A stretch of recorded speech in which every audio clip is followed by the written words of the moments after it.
जिस तरह से आप सभी जानते हैं कि कल जो है वो अमित शाह चुनाव रैली के दौरे पर आए थे और उसके बाद वहां पर उन्होंने रैली भी जो है वो एक संबोधित की थी। उसी के बाद उनके कई सारे बयान जो है वो सामने आए, जिसपे उन्होंने एनसी और कांग्रेस को टारगेट करते कहा कि एनसी और कांग्रेस जो है उन्होंने अपने मैनिफेस्टो पर भी ये लिखा है कि हम जो है वो टेररिस्ट को जो है वो हम रिलीज देंगे, यानी उनको जो है वो हम रिलीज देंगे। और इसी के चलते उन्होंने ये सब चीजें कही कि एनसी और कांग्रेस जो है वो चाहती है कि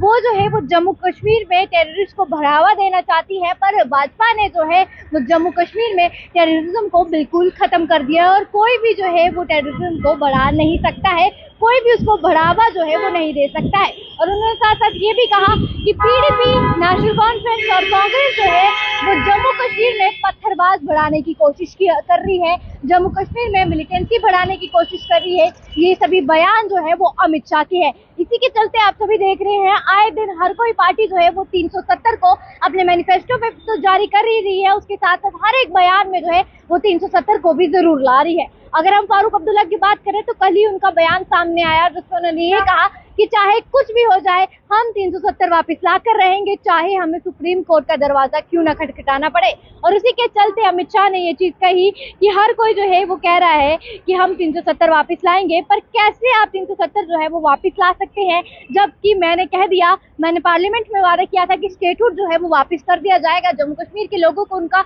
जो हक है वो वापस मिल जाएगा, पर 370 वापस नहीं मिलेगा। वो एक पास था और वो पास कभी भी वापस जो है वो नहीं आने वाला है। उसी के चलते उन्होंने और भी काफी चीजें कही। उन्होंने कहा कि एनसी और नेशनल कॉन्फ्रेंस और कांग्रेस ने अपने मैनिफेस्टो पे कहा है कि हम टेररिस्ट को रिलीजिंग देंगे, यानी आप देखिए कि उन्होंने ये चीज कही है कि उन्होंने अपने मैनिफेस्टो में टेररिस्ट को रिलीजिंग की बात कही है, पर जब तक मोदी की गवर्नमेंट यहाँ पर है किसी में भी पावर नहीं है कि वो अगर हम मिलिटेंट की बात करें उसे बढ़ावा दे सके, आतंकवादियों को बढ़ावा दे सके। जब तक मोदी की यहाँ पर सरकार है तब तक किसी में भी हिम्मत नहीं है कि वो आतंकवादियों को बढ़ावा दे सके। कल ही वो चुनाव रैली के दौरे पर आए थे तो कई सारे बयान उनके सामने आए, जिसमें उन्होंने फारूक अब्दुल्ला को कहा, जिसमें उन्होंने उमर अब्दुल्ला को कहा, जिसमें उन्होंने पीडीपी के लिए कहा, नेशनल कॉन्फ्रेंस कांग्रेस के लिए कहा कि ये लोग जो है वो जम्मू कश्मीर में मिलिटेंसी को बढ़ाना चाहते हैं, यानी आतंकवादी को बढ़ावा देना चाहते हैं। फिलहाल आप लोग अपनी राय को जरूर कमेंट सेक्शन में दीजिए, आपका क्या कुछ कहना है आप जरूर बताएं। इस बारे में आप क्या कुछ कहेंगे जरूर बताएं। ऐसी और वीडियोस के लिए बने रहे द न्यूज़ नाउ के साथ।